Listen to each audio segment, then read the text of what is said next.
Ирек Габдрахманов sözlerine Alfred Yakşınbetov köyü Sandugaş.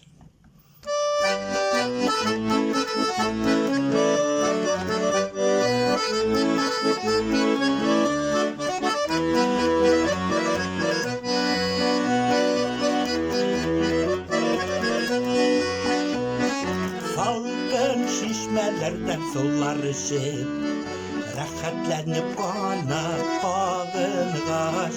öldürüpler yine soyrarga deyip Boğanlarga üstü sandugaş sayra koşkay sayra uzaklı üz Dire yakamınlar sibelsen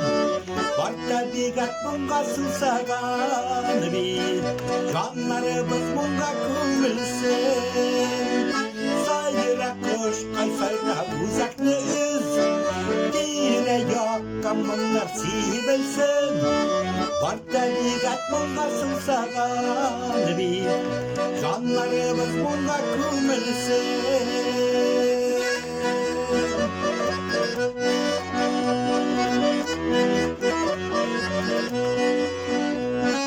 Yaktı nurun şaşıp kıyaş çıksın Şaulap atsın tınış tağınarı Kumellerine cilkendirip dursun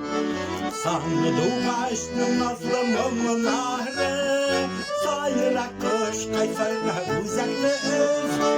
Dire yakamınlar sibelsin Varta bigat bunga susagan bir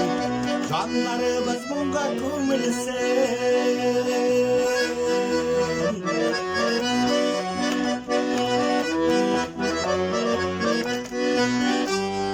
Bizi de sinnen sıman mumlu can bit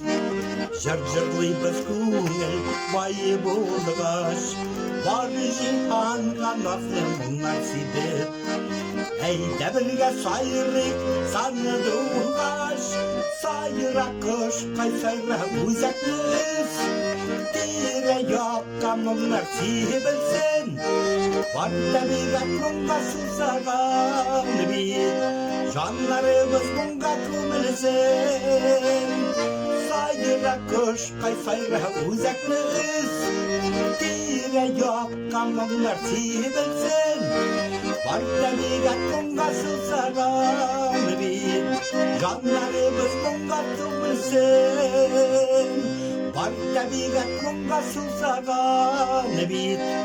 Canlarımız bunga kumulsun Canlarımız bunga kumulsun